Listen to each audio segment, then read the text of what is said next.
Follow along as we close the door on this door panel installation.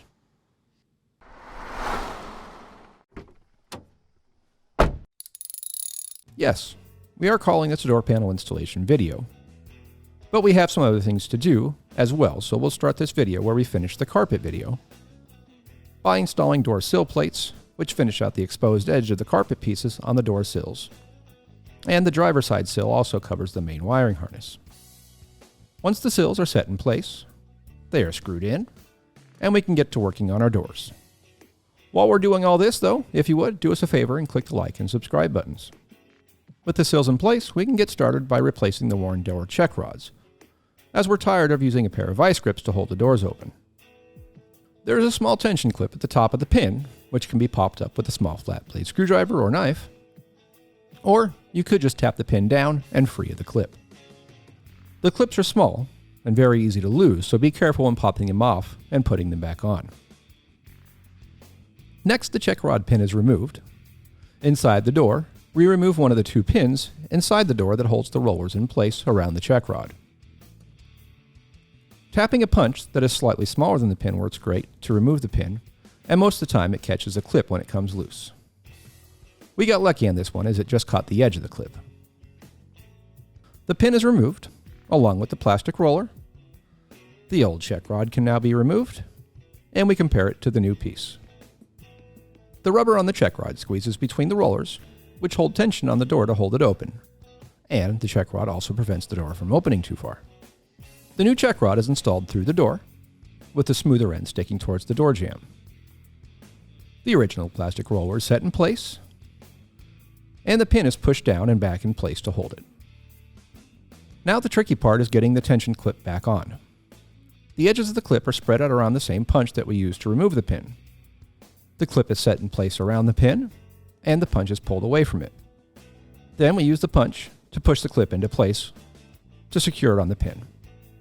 It isn't easy to show you inside the door while this is happening, especially with my hands in the way, but we can take a picture once my hands are out, and you can see the clip in place along with the new check rod.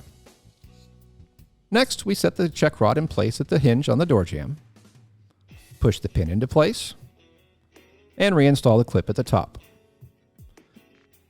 We use a small socket and driver to get it set in place, and then push it down with a flat blade screwdriver. The same steps are used in the opposite side check rod, and our punch did a much better job of catching the clip inside the door. We finished with another picture to show that using the punch to install the clip inside the door again wasn't just a fluke. Now we can get to actually installing the door panels, and we're actually going to start at the rear quarter panels.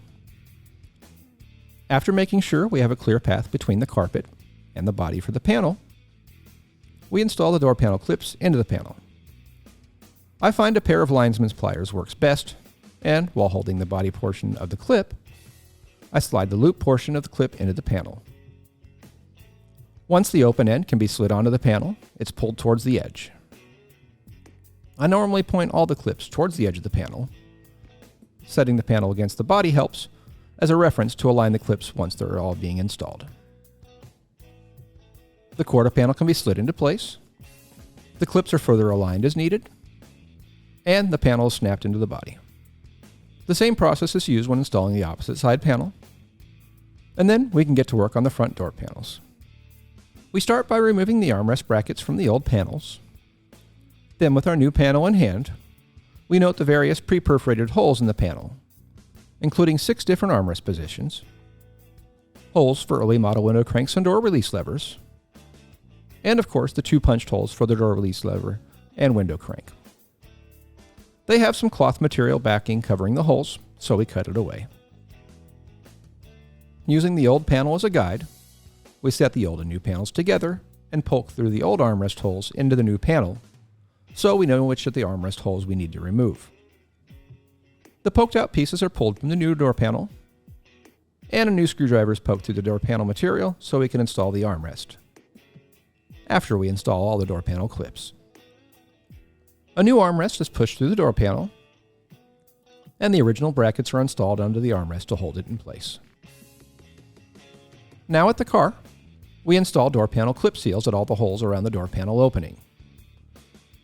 Here we note that if you plan on driving in inclement weather, washing it with a hose, and generally don't mind water running through your door, you want to install a plastic vapor barrier, like we did on our Super Beetle restoration.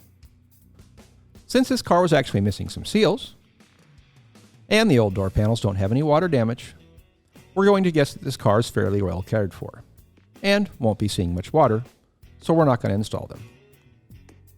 We set the door panel up to the door, and check the alignment of the door panel clips. Then we set the armrest bracket above the hook on the door, and slide the door panel into place.